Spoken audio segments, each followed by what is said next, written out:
Our friends, welcome to the channel. Bob here, and I'm playing Outriders today, which is a bit unusual for the channel. Disclaimer first of all, I'm a 50-year-old sick bloke, so if you're coming here looking for tips on Outrider, you're probably not going to find it. Yeah, just be aware of that when I start doing combat. Anyway, Outriders, looter shooter jobby, kind of science fiction-y, although I'm kind of finding a lot of the environments and a lot of the cost and a lot of the outfits and stuff have got a bit of like a Mad Max vibe as well, and no, Mad Max is not science fiction. So it's kind of like a cross between the two, I would say, sort of, which is not too bad. But anyway, looter shooter. I've never really got into Destiny and stuff more than just kind of playing it a bit, so I can't really compare it. So I'll just run through some of the stuff that I've found as like a little review, I guess. So first of all, like visuals, I'm finding the visuals adequate. You know, they're okay. They're not going to blow your socks off. They're not better than Destiny, but they're okay. Everything here is set that you see is set to ultra, apart from shadows, which I turned down a bit. But it's adequate. Some of the textures are, you know, range from okay to pretty good. Some of them look a bit flat, lack of detail. What there is there though is really dense. As you can see, there's a real density to like objects within the world. So there's loads of stuff scattered everywhere. It really looks like a ruined planet, you know, and the actual cities themselves and locations that you play in are really dense. If you look over the back there, you can see some nice panoramas, some nice visuals in the distance, some nice vistas. You can't play in those. The game is limited to these hubs where the quests take place. Or as you can see, all this area around is not accessible. It's only these hub sections that are currently on the map. And even as someone who likes open world games, that's fine. Yeah, I don't really have a problem with that. I've found it fairly decent. The fights are nice and contained. You've got the cover and you think, where did all that cover come from? But there it is. It's that sort of game.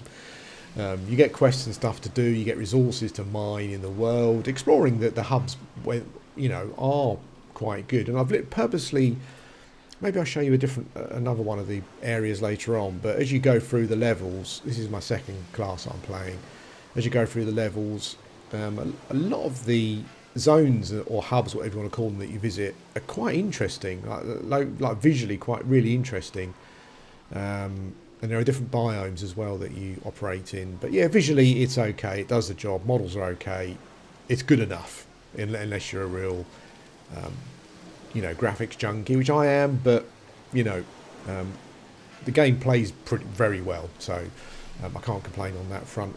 I did have the out of video card memory allocation bug, which it seems that a lot of people are having. It's definitely not your GPU, it's the game. Some people with 3090s are getting it. My 3090, unfortunately, is in for repair, so I'm currently running on a 2080 Super. But the way that I got around it was, if you're on Steam, I'm not sure about any other platforms. If you go onto Steam, if you right click on the game and go into the general section, there's an option that says boot up commands, and if you put /force space /dx11, when you load the game, it gives you an option to choose dx11 or dx12. If you click dx11, that basically got rid of my crashes, so it appears to be a dx12 problem. Going into the game and selecting dx11 doesn't work. You have to force it through Steam, so that's been fine for me. Before we go into combat, just some other stuff. Quests, journal, skills. I'm playing a Demolisher, I think, at the moment. Which is like it's kind of like the tank, and all the skills that are based around gravity and the earth and volcanoes, seismic eruptions, earthquakes, all that kind of stuff. Gear works as you would expect. You get gear levels. The higher the number, generally the better. Although the weapons and armor do have mods, so you need to be aware of that.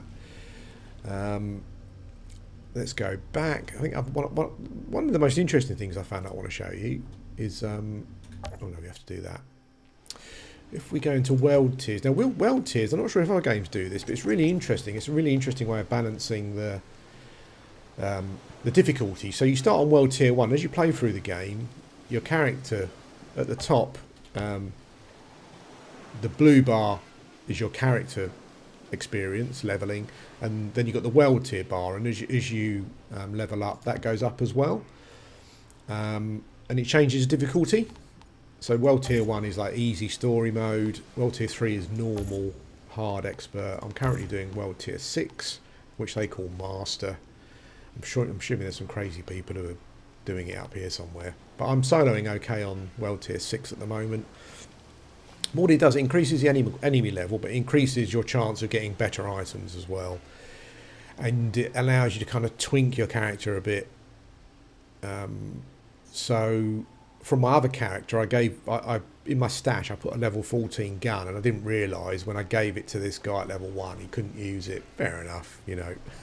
As an EverQuest player, I was trying to be a dirty twink, but that really didn't work, you know. But there's a cap here, so at level 11 I can wear level 14 stuff, so you can kind of do it, but it depends on what world tier you're playing. Yeah, but I like the way it levels up as you play. You can lower the tiers, so you can play on any tier you want behind the one you're currently on. But I'm kind of leaving it as it is, because I'm wondering if it kind of naturally balances the game for you to your own, you know, game skill level or whatever. But I've reached 6 so far, and it's still leveling up. So we'll see where we go. I'm going to go into combat now. One of the things to watch out for in the combat, I'm not sure if it will happen here, hopefully, but quite a lot of the time, particularly as you go up in the tiers, the AI is really good. So I'm not sure if this is a fight that will show it off to you, but you'll often get mobs that will charge you. You've got heavily armoured mobs that will charge you with shotguns, and they will flush you out. The standard grunts will often throw grenades. You get captains and bosses that have got their own they've got their own skills. Like, I mean, I won't spoil the story for you, but you know, you've got special powers, as I've shown you. Yeah, and all of these powers, yeah, bosses and captains have their own powers as well. You've got a thing where when they're casting their powers, you can interrupt them to stop them, which can be really useful. I found some, particularly on the tier that I'm on at the moment. Yeah, but it's my skills are. I've got like a gravity leap, which lets me leap forward.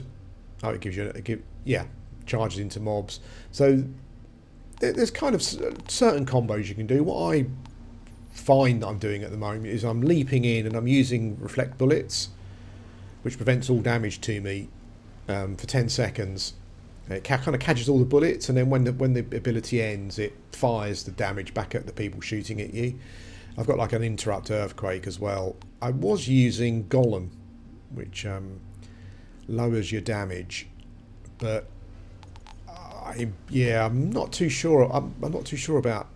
I mean, it's good, you know, but at this level, mobs doing so much damage, you need to be using cover.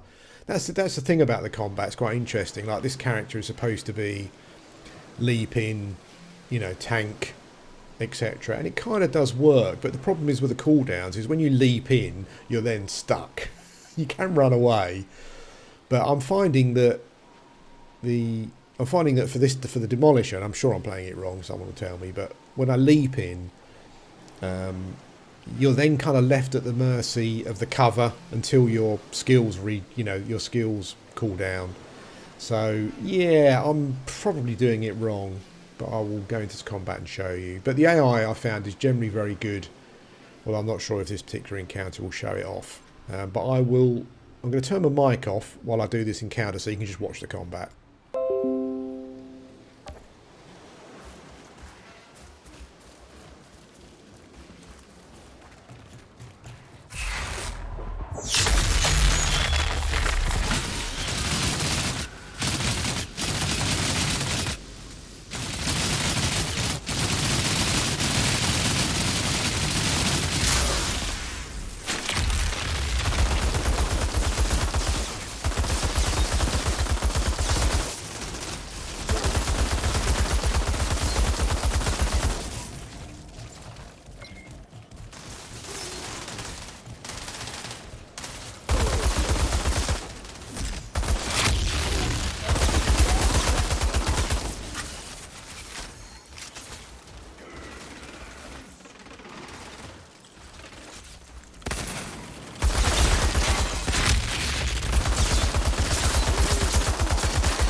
Okay, so there was some combat. Probably not particularly well executed, but there you go. Pick up some stuff, but they will flush you out, definitely. Yeah, I mean, I've enjoyed the combat probably more than anything else, actually. It's been really, really good, and the AI has played a big part in that. It's amazing you play some shooters and stuff, and you look at the AI and you think, Jesus Christ, this is just dreadful, but these guys will really put you under pressure. So we've cleared out the quest, I think, generally. World tier levelling has slowed down a bit because we died, but that's fine. I'm kind of hoping that the game sort of balances itself. It's worth looking around for chests and stuff and collectibles before you move on. I think let's have a quick look up here. Yep, I think we're pretty much sorted. Let me just move over here so you can see a bit more of the environment. Yeah, but I hope that gave you an idea of the combat. As I said, probably not very well executed, but for me it's challenging and I'm really enjoying it. There is some crazy class tree thing where you put points into. I've been putting points into my powers. This is all a bit uninspiring, actually. It's all plus 5% this and plus whatever that. Yeah, not got some cooldowns and stuff. Increased bleed duration. Yeah, I'm not, you know, that's a much for a muchness, but the actual combat I've really enjoyed. What I like is that even though I'm only playing it on my own, I actually duoed with my son, and we really enjoyed it as well. Like if you've got a couple of characters and you combine their powers into some sort of, you know, nuclear strike, then you can do some really, really crazy things. Yeah, but as a solo player, I've really enjoyed it. And why I like it is that I've got kind of a list of games that once a year I'll play through, my favourite games of all time. And on that list are the first 3 Mass Effect games. And the combat here kind of reminds me of that a little bit. It's not as strategical because you don't have as many characters to control, so that means you don't have as many abilities. But running around the little hub there, just keeping myself alive, and using my abilities at the right time, although I probably didn't, you know, is really, really good.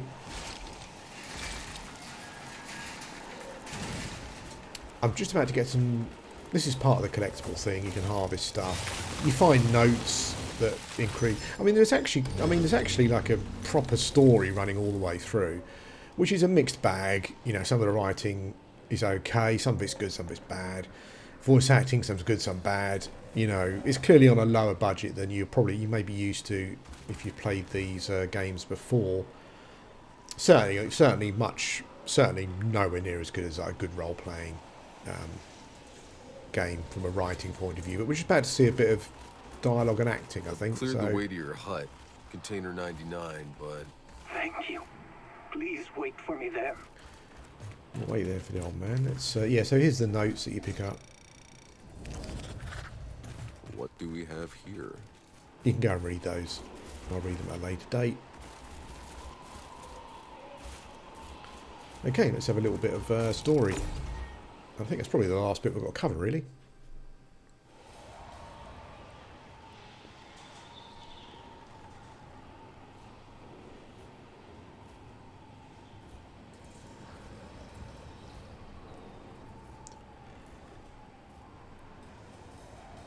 What happened here? Whose graves are those? Sarah. Elodie. Michelle. It wasn't their fault. I was picked as a community leader to distribute food.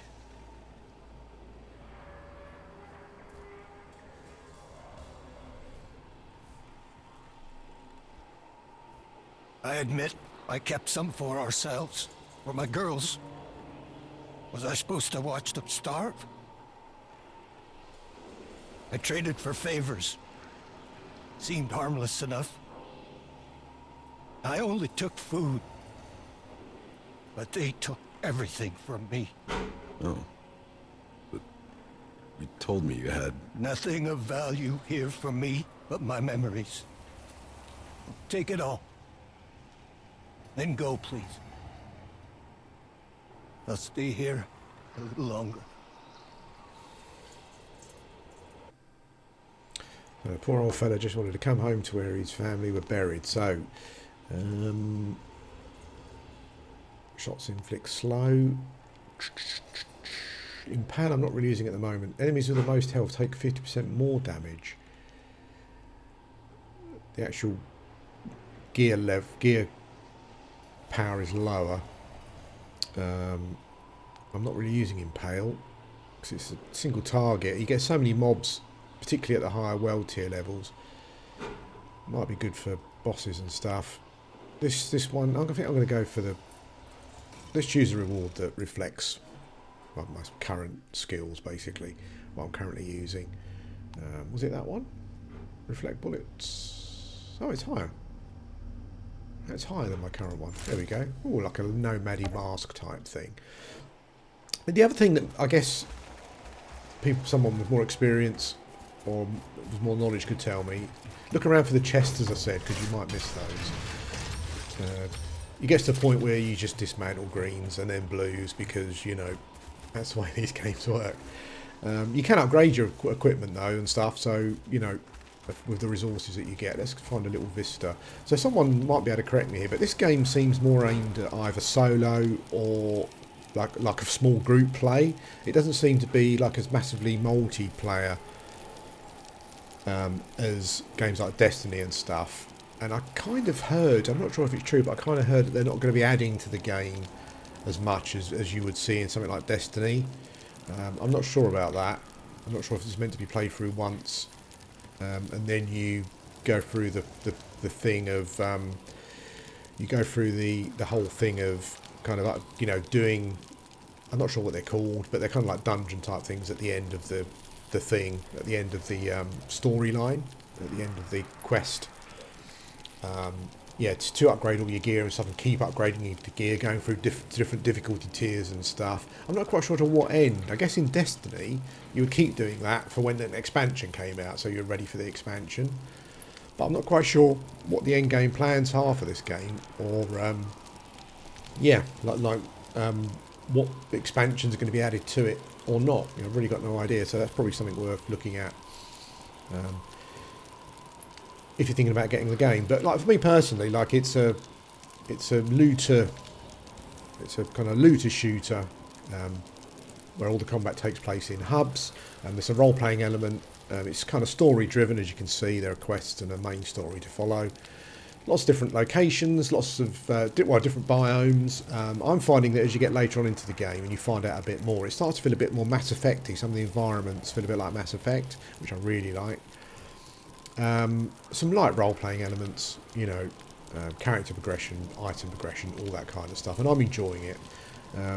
I'm quite liking the story, but once I finish the story, there isn't really much to go back to, unlike in Mass Effect, you know, where all the characters are amazing and stuff. But what will keep me playing for a period of time is the combat. I'm really enjoying the combat, particularly when you get a bigger open area for combat, of which there are. They're not all small hubs, you do get some bigger areas as well, because you'll notice that the AI is really, really good. Anyway, this has been an old bloke's review of Outriders. My experience so far. Thanks for watching.